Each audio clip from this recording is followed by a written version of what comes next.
নমস্কাৰ। আজি হৈছে 13 মাৰ্চ। গোটেই অসমৰ লগতে ভাৰতৰ বিভিন্ন প্ৰান্তৰ পৰা যুগুতোৱা হৈছে কেইবাটাও গুৰুত্বপূৰ্ণ খবৰ।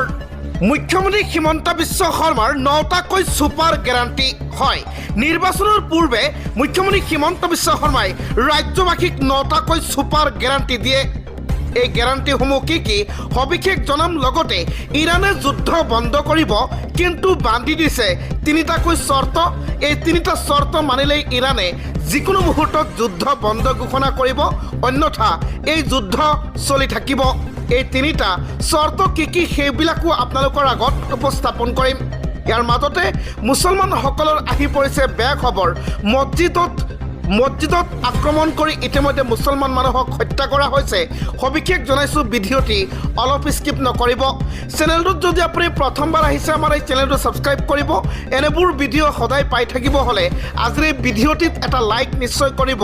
ভিডিঅ'টিৰ কমেণ্টত আপোনাৰ মতামত জনাব। নিৰ্বাচনৰ পূৰ্বে মুখ্যমন্ত্ৰী হিমন্ত বিশ্ব শৰ্মাৰ 9টাকৈ ছুপাৰ গেৰাণ্টি হয়। চৰকাৰী চাকৰি, অৰুণোদয়, ৰেচনৰ পৰা আৰম্ভ কৰি লাখপতি বাইদেউলৈকে বহুতকেইটা ছুপাৰ গেৰাণ্টি প্ৰদান কৰে ৰাজ্যবাসীক। সবিশেষ জনাইছোঁ, ভিডিঅ'টি অলপো স্কিপ নকৰিব। নিৰ্বাচনৰ প্ৰাক মুহূৰ্তত ৰাজ্যবাসীলৈ ভাল খবৰ।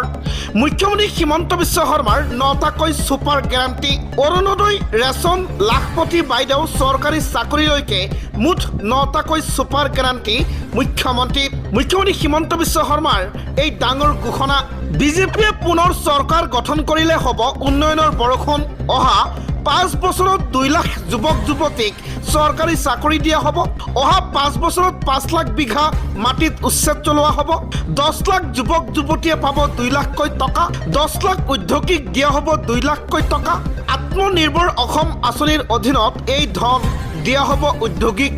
মহিলা উদ্যমিতা আঁচনিৰ জৰিয়তে দিয়া হ'ব 25,000কৈ টকা। অহাবাৰ চাউল, দাইল, নিমখ, চেনিৰ লগতে মিঠাতেলো দিয়া হ'ব।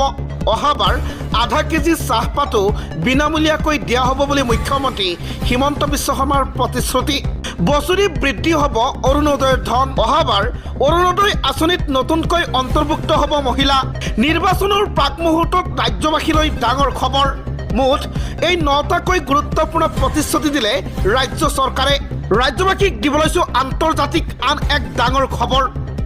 ইৰাণে বন্ধ কৰিব যুদ্ধ, কিন্তু বান্ধি দিলে 3টাকৈ চৰ্ত। ইজৰাইল, আমেৰিকাই এই 3টা চৰ্ত মানিলেই ইৰাণে যিকোনো মুহূৰ্তত যুদ্ধ বন্ধ ঘোষণা কৰিব বুলি মন্তব্য কৰে। সবিশেষ জনাইছোঁ, ভিডিঅ'টি অলপ স্কিপ নকৰিব। যুদ্ধ বন্ধ কৰিবলৈ সাজু হৈছে ইৰাণ। ইজৰাইল, আমেৰিকাৰ বিৰুদ্ধে যুদ্ধ বন্ধ কৰিব ইৰাণে, কিন্তু ইজৰাইল, আমেৰিকাই মানিব লাগিব এই 3টাকৈ চৰ্ত। 3টা চৰ্ত মানিলেই বন্ধ হ'ব যুদ্ধ। ডাঙৰ ঘোষণা ইৰাণৰ ৰাষ্ট্ৰপতিৰ। কি চৰ্ত বান্ধিলে ইৰাণে? 1 নম্বৰ, ইৰাণৰ অধিকাৰক স্বীকৃতি প্ৰদান। 2 নম্বৰ হৈছে যুদ্ধৰ ক্ষতিপূৰণ দিব লাগিব। 3 নম্বৰ, ভৱিষ্যতে ইৰাণত আক্ৰমণ নকৰাৰ আন্তঃৰাষ্ট্ৰীয় গেৰাণ্টি প্ৰদান কৰিব লাগিব। এই 3টা চৰ্ত মানিলেই যিকোনো মুহূৰ্তত বন্ধ কৰিব যুদ্ধ। ইৰাণৰ ৰাষ্ট্ৰপতিৰ এই ডাঙৰ ঘোষণা। এই 3টা চৰ্ত মানিব লাগিব ইজৰাইল আৰু আমেৰিকাই। এই চৰ্ত নামানিলে যুদ্ধ বন্ধ নকৰে ইৰাণে।